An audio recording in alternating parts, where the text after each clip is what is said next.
So I encourage you to keep your videos on. It's really lovely to see everyone's faces there. The session today will be quite interactive. We'll be using the annotate function, which Natalie will teach you how to use. The session will be informative as well as experiential, and there will be a Q&A session at the end of that we will stop the recording for that, so people can feel free to ask questions and we can answer them. Now, this being a mindfulness session, we're focusing on being present and in the moment. And I guess I encourage you during this session to shut down other distractions, shut down other windows, perhaps turn off notifications, because as we train our mind to be focused on one thing, we can just exercise that in practical terms by turning off the other distractions that may bring us away from the present moment. I also want to introduce that we at Nexus have the psychologists that are available to do EAP counselling, but we also have coaches and facilitators that run workshops, including leadership workshops, workshops like the mindfulness on different topics, as well as running coaching sessions. And Amelia Twiss, who you may see on your screen there, give us a wave, is one of the coaches and facilitators.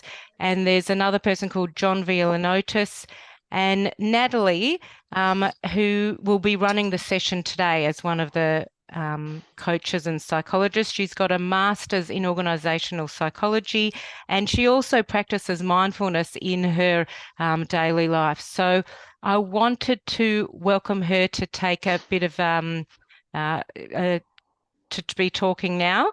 But again, I'm just really pleased to see everyone on the screen here. Welcome to you all, and it's great to have everyone here. Any comments or anything that you have, let me know, and I'll take control over the waiting room now, Natalie, and I'll leave it to you. Thanks, everyone. Fantastic. Thanks, Dori. Thanks for that. Hi, everyone. It's lovely to see you all here today. And I know that taking time out of your busy schedules is hard to do. And I know it's lunchtime for a lot of you now. So just the fact that you've chosen to turn up and be present today means a lot. I'd love to help you in terms of maybe leaving today's session feeling a little bit better as well than when you joined. So let's see if we can do that, if only to be able to practice some mindfulness together and experience the benefits of that firsthand. They call it a practice for a reason, so don't worry too much if the benefits aren't glaringly obvious initially. So I'll just share my screen with you and get into it. So today I'd love to take you on a little journey of how the mind operates. We'll be looking at the benefits of mindfulness and from a research perspective, and then do a guided meditation together, which I hope you can begin to implement right away.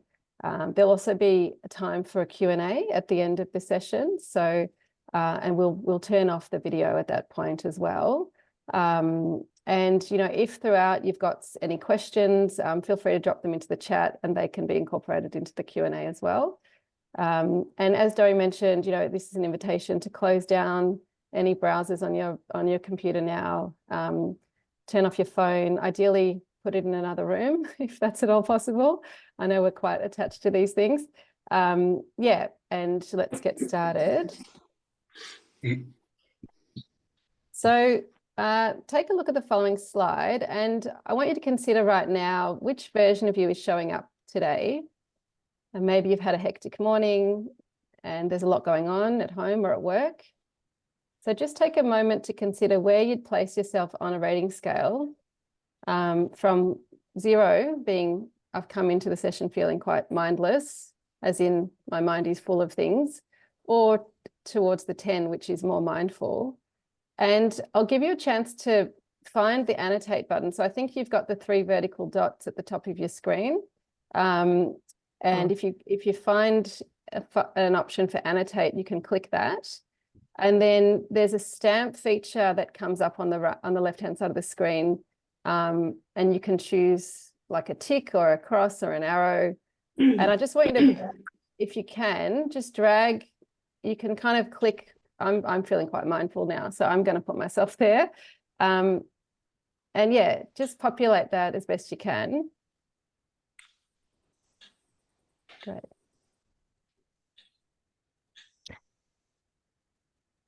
Great. So we've got a few people kind of, I'd say 3s or 4s. If the annotate function is not working, by the way, feel free to drop it in the chat, the rating. My annotate function was on the top under view options rather than the 3 dots. I don't know if anyone else has that. Okay. Thanks, Dory. Great. So we've got a lot of information happening around the, I'd say, was that 2, 3, 4, 5 in terms of mindfulness. Great. So I want you to also have a bit of compassion for yourself. If you are showing up as a 1 or a 2 today, that's fine. And hopefully by the end of the session, that number will have increased a bit too, which will be good.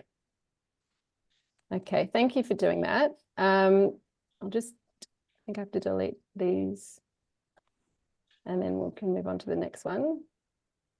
The next slide, I also want you to just give an indication of how much experience you've had with mindfulness already. So again, if you can find the annotate function and on that scale of 0 to 10, just use that feature to indicate where you are on this scale. So little to no experience.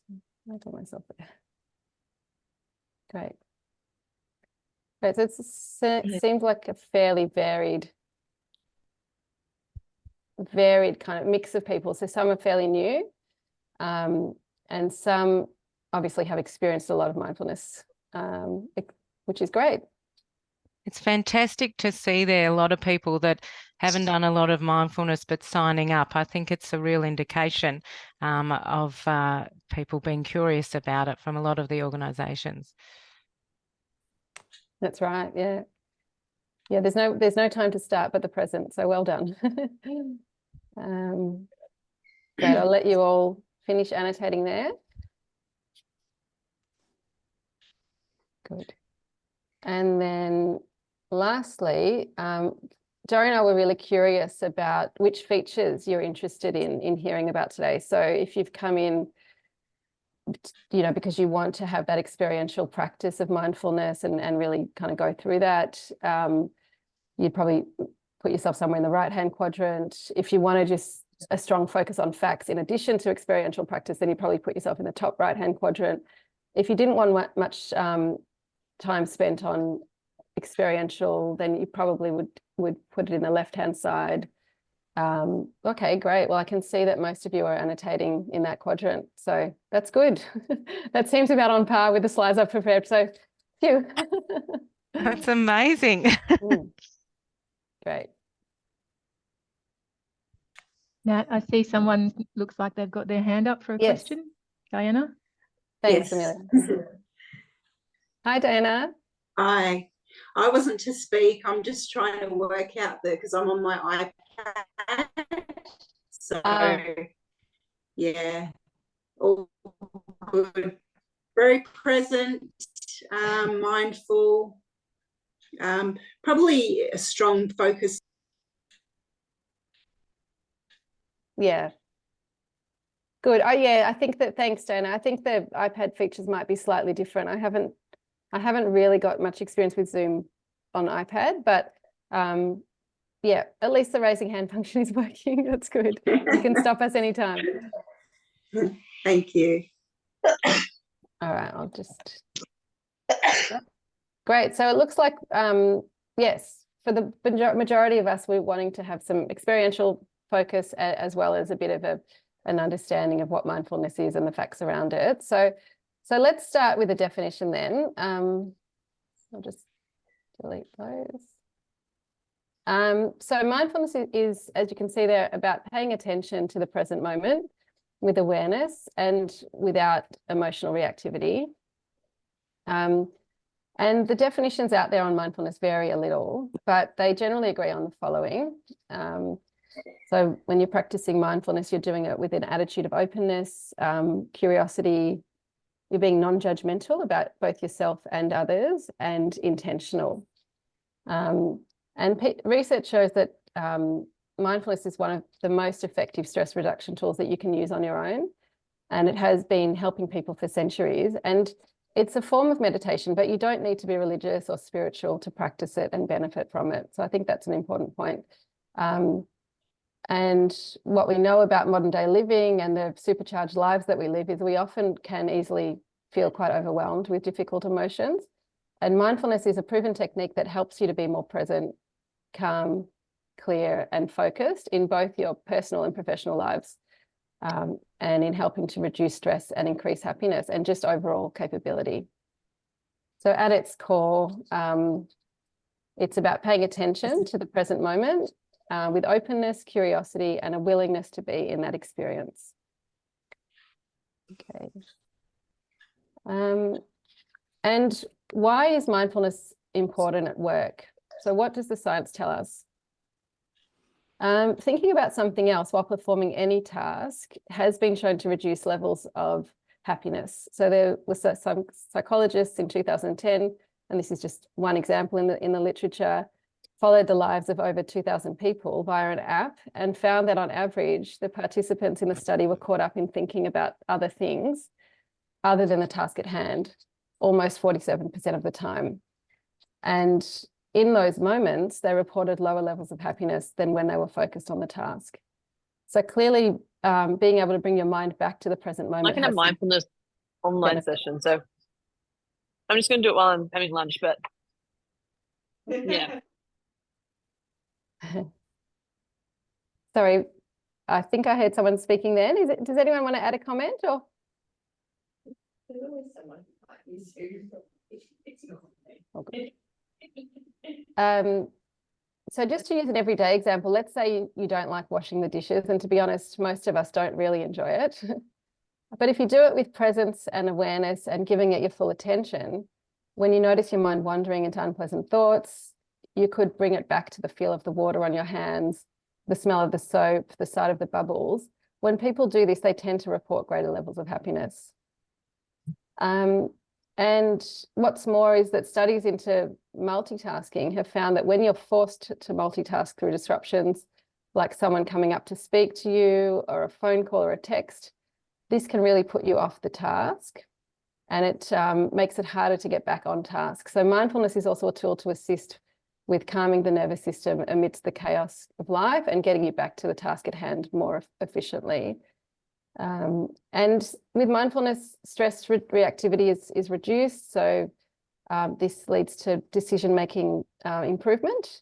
It's also been demonstrated that those who practice mindfulness tend to have greater cognitive functioning. So we'll talk a bit more about that as we go. Okay. I'll just move on. So I guess what these studies are telling us is that attention is valuable and it helps to create our perception and therefore our experience of life. So learning to control where you direct your attention, and it might help to imagine your attention as a spotlight in this scenario, can have a powerful impact on our life and our mood. And even though it's powerful, our attention is also fragile and vulnerable. Things like stress and distraction and mind wandering diminish its power. And there was a TED talk done by a lady called Anishi Jha. So I've just referenced her at the bottom here. She's got a TED talk called How to Tame Your Wandering Mind. And she posits the question, well, why do we do this? You know, why do our minds wander? And she says that part of the answer is our mind is quite impressive when it comes to time travel. So we can actually rewind the mind to reflect on events of the past that have already happened, or we can go into fast forward to plan for the next thing we want to do. And we often land in this time travel past or future without our awareness, even if we're wanting to be able to pay attention. So just think about the last time you read a page of a book and got to the end of the page with no idea of what you had just read. Same is true of, you know, getting into a vehicle and driving and you know, forgetting how you got there, but you've reached your destination somehow. So I guess what I want to capture is that it's very natural for our minds to wander, but when this happens without our awareness, there are consequences. So we can make more errors, we might miss critical information, we might have difficulty making decisions. Basically, when we operate on autopilot and go through the motions and do things in an unfocused or disengaged manner, we end up doing them poorly. We slip up and we might even say or do things we later regret. And what's worse is that when we experience stress or overwhelm, we don't just reflect on the past. When we rewind, we actually end up being in the past, ruminating or reliving or regretting events that have already happened.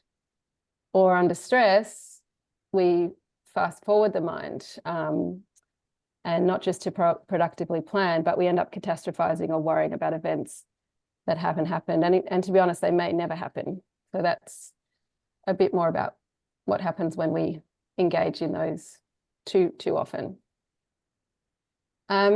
Just a quick one on emotional reactivity, because I think this is important for us to consider.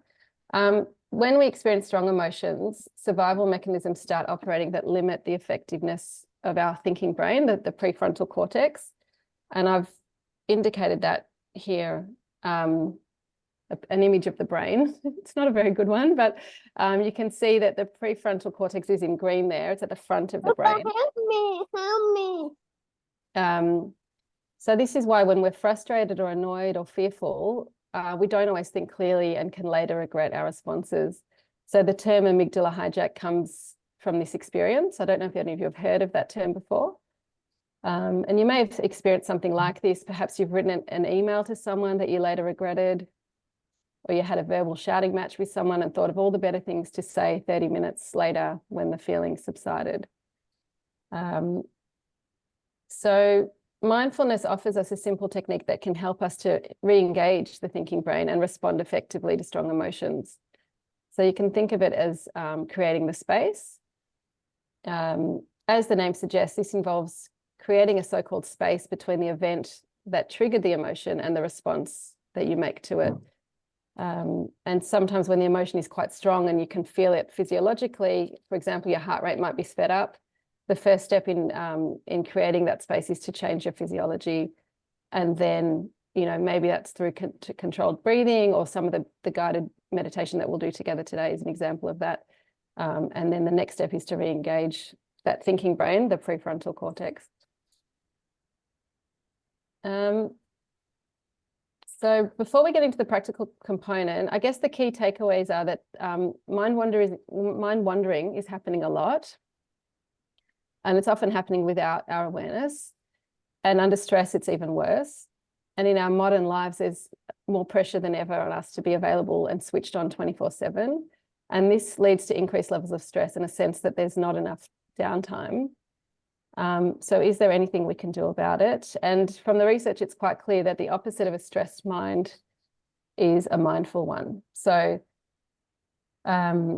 mindfulness has to do with really keeping that button right on the play to experience the moment-to-moment unfolding of our lives. And mindfulness is not just a concept, it's more like a practice. You really have to embody the mindful mode of being to have any of the benefits. So let's take a quick look at a video, and then we can get into the practical part of this session and experience a mindful meditation together. The video only goes for a couple of minutes. I'll just make sure it's optimized for sound. So hopefully you guys will hear this. Yes, I think it's only 2 minutes and 30 seconds in total. So let's do that now.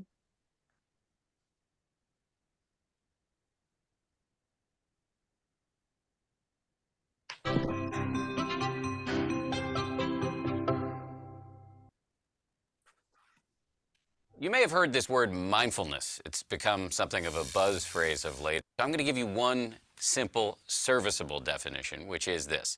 Mindfulness is the ability to know what's happening in your head at any given moment without getting carried away by it. Imagine how useful this could be. Just as an example, you're driving down the road and somebody cuts you off in traffic. How do you normally react? I think most of us, we normally react by having a thought, which is, I'm pissed. And then what happens next? You immediately, habitually, reflexively inhabit that thought. You actually become pissed. There's no buffer between the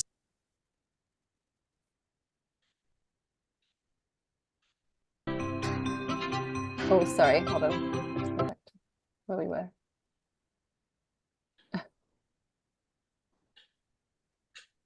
the ability to know what's happening in your life. Too often traffic. How do you normally react?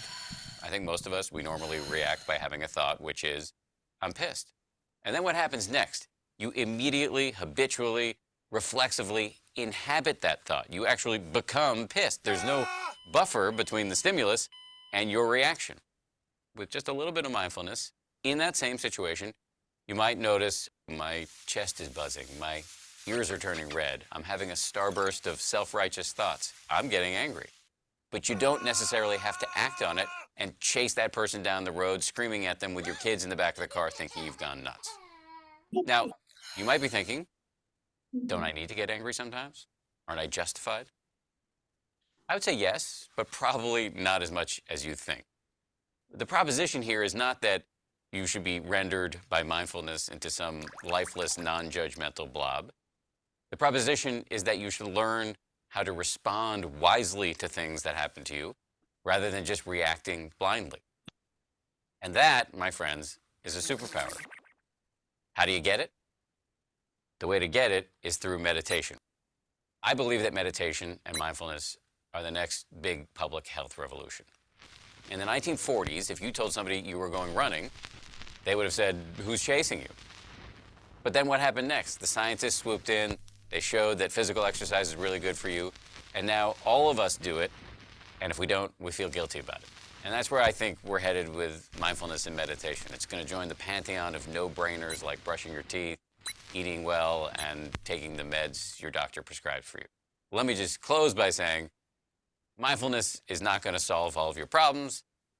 It's not going to render your life a nonstop parade of unicorns and rainbows. Nonetheless, this is a superpower, and one that is accessible by you immediately.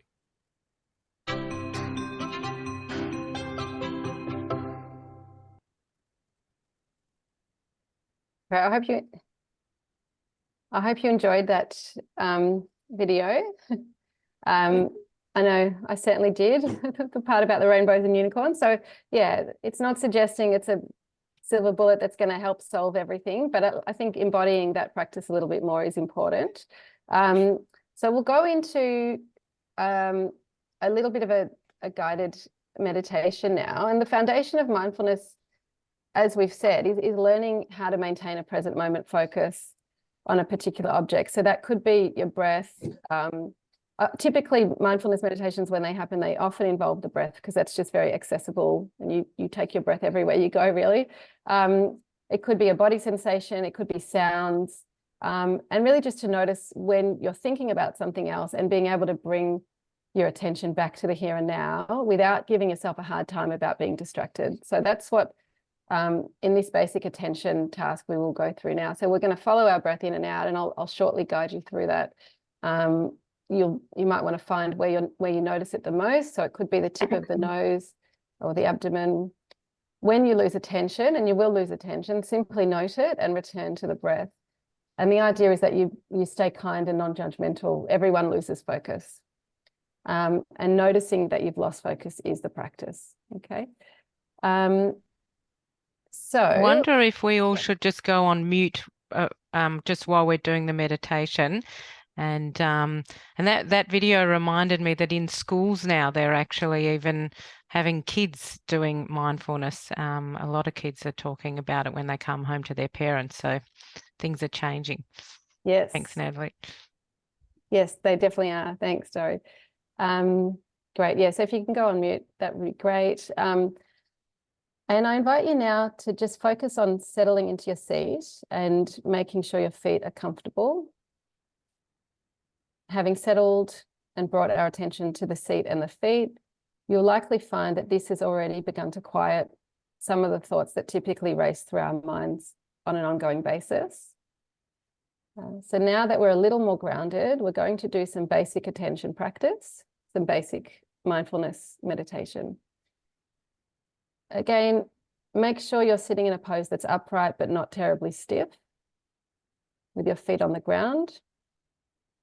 And put your feet or your hands wherever they're comfortable. Keeping them pretty much symmetrical makes them less likely to become a distraction. And I'm going to invite you now to close your eyes if you're comfortable. If you're uncomfortable with that, then simply bring your attention down to the floor and let your focus soften as we go through the rest of the exercise. And as you close your eyes or drop your vision, start to notice your breath going into your body and out of your body. And notice that since we came into this room, in fact, since you were born, this has been going on without you paying much attention to it. So this process of breathing in and out is where we're going to rest our attention. Don't try to change the pace of your breath or its depth. Don't force it. Just notice it. Do as you did with your seat and your feet. Bring your attention to it, following it gently in and then out again. Just follow your breath like that for the next 30 seconds or so.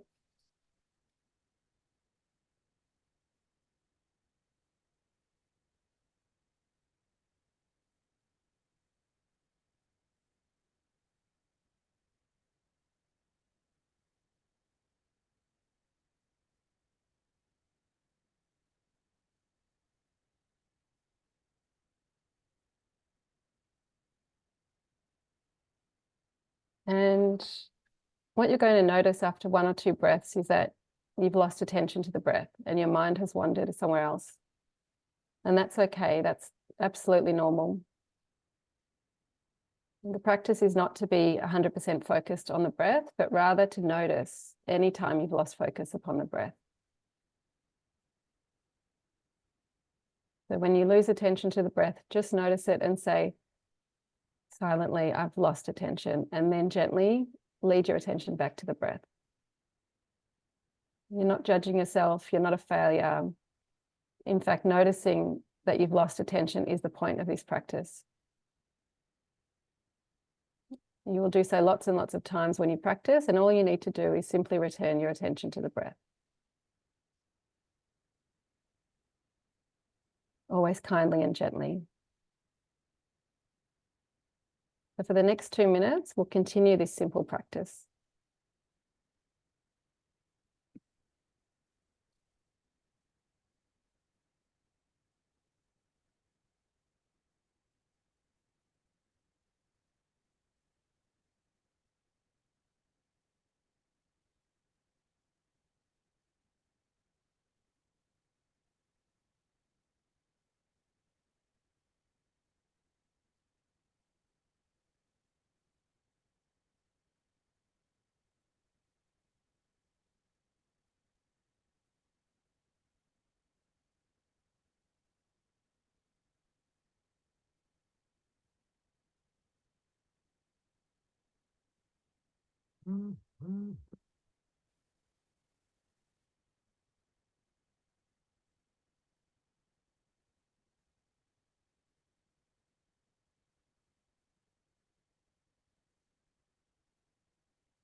And some people find it useful to just notice where the breath is most recognizable in their body.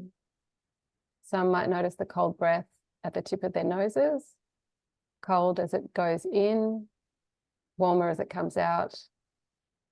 Some notice that the breath causes their abdomen, chest to rise gently with the in-breath and to fall out with the out-breath. And just think to yourself, how do you know you're breathing? Where is the breathing most obvious in your body? And rest your attention wherever it's easiest. In about a minute, I'll end the session, but until then, just continue with the exercise.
Okay, and I invite you now, when you're ready, ever so slowly to open your eyes, just look around, start to bring your attention back to the room, and we'll continue. Thank you everyone for engaging in that practice. It was nice to, I actually had my eyes open, so I was able to see that most of you were very much into that, and maybe it starts to feel like that's, you know, a bit of a release for you. Yeah, how are people feeling? Does anyone want to share their experience of that?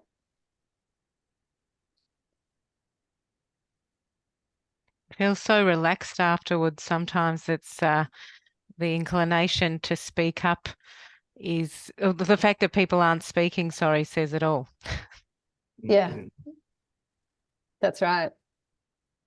Someone saying in the chat they fell asleep for a second. Oh, yeah, good. And if that happens, that's fine. Just embrace it. You know, it's maybe you really needed the sleep, so that's that's okay.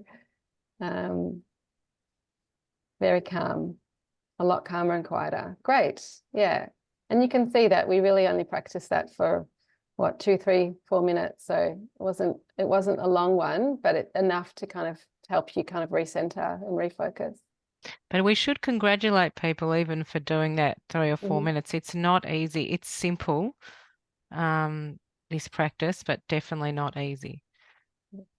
Yeah, that's right. Well done, especially to the newbies out there who are experiencing it maybe for the first time.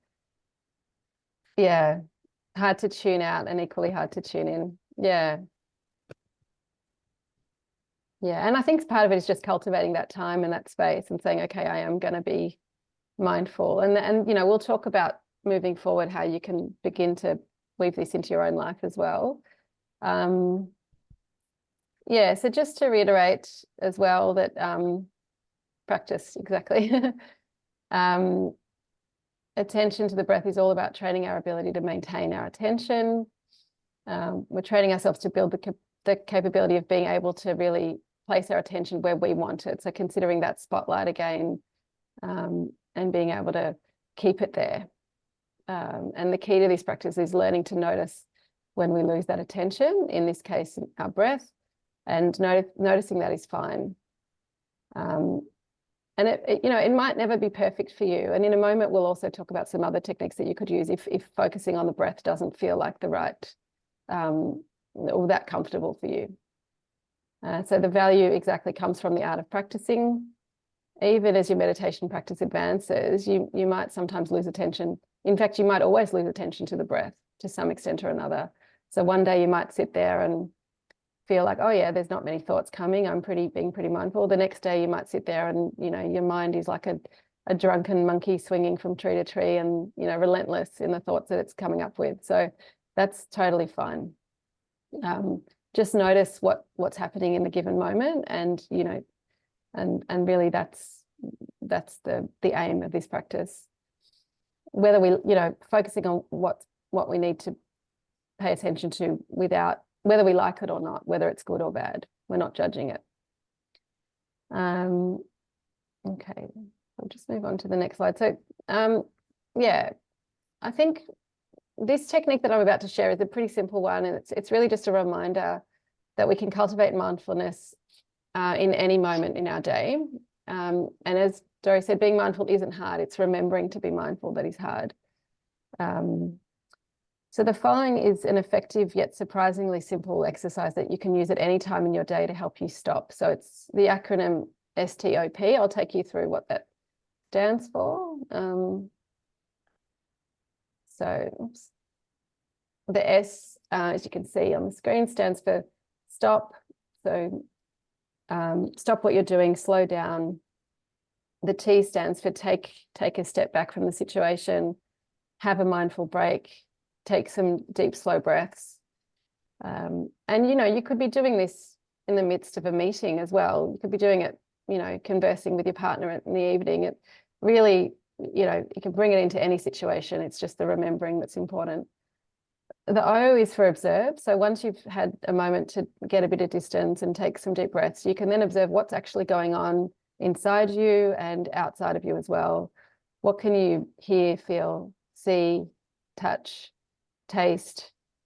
You might notice your heart racing or your chest constricting, things like that. So just be able to observe it non-judgmentally. Okay. And the P stands for proceed. So proceed with it, whatever you are doing, and hopefully once you've taken those previous steps, you're going to be able to do so with a bit more intention, and give yourself permission to take care of yourself as well. I just wanted to quickly share as well the 5 ways to wellbeing model. So I don't know if any of you have seen this model before, but it's basically a reminder of some of the simple ways we can support our mental and social wellbeing. And as you can see, take notice is listed there too in the middle, alongside things like connecting with others, taking time for learning, being active, and giving to others. So it's just a reminder that it really is one of the ways, critical ways to wellbeing.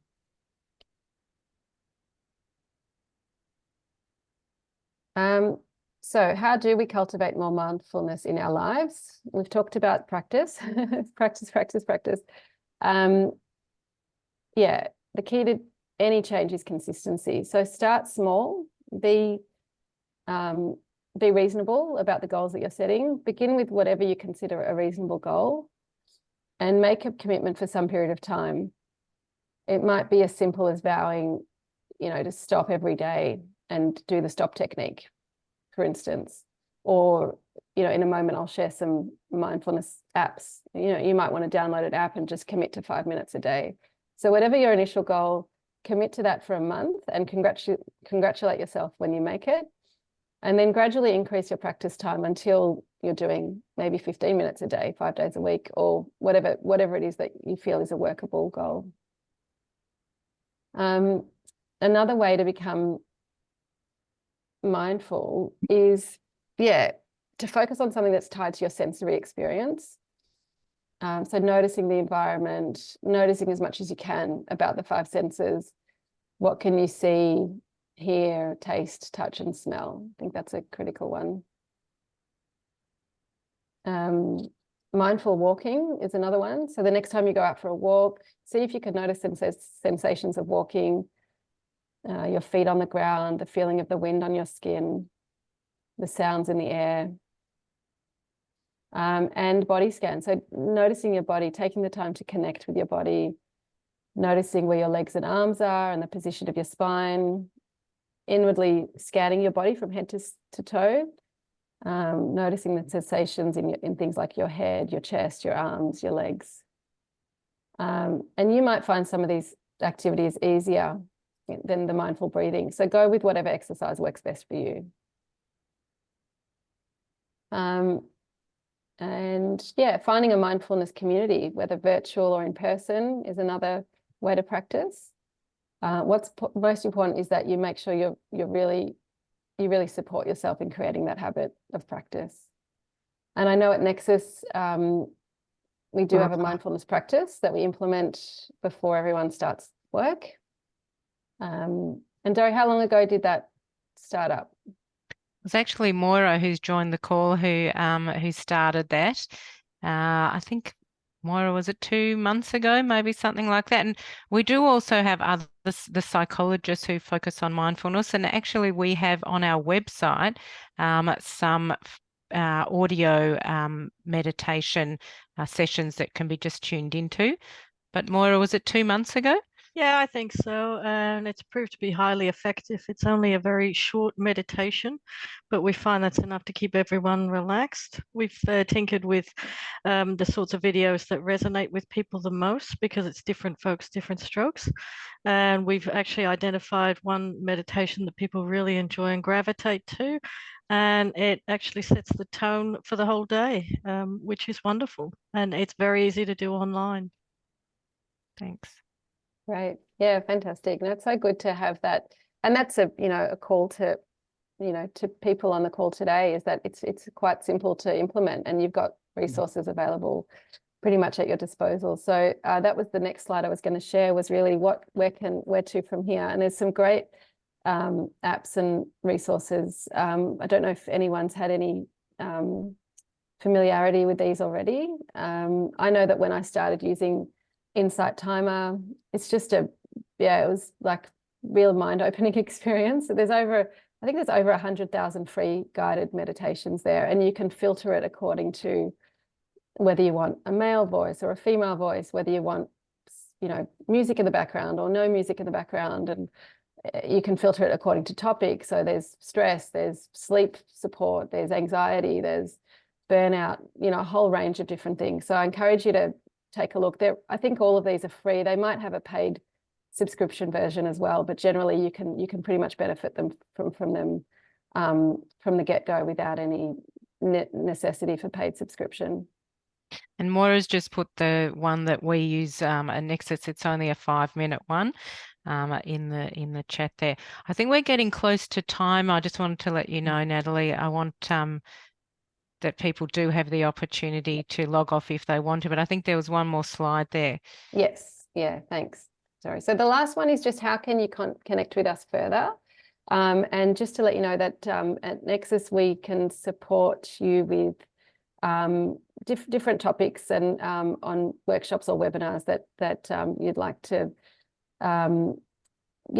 like to consult with us on. So there's things like growth mindset, high performing teams, emotional intelligence. The list is there, but certainly if there's any of these topics that kind of feel like you'd like to get establish a webinar or workshop around, then we can certainly support you there.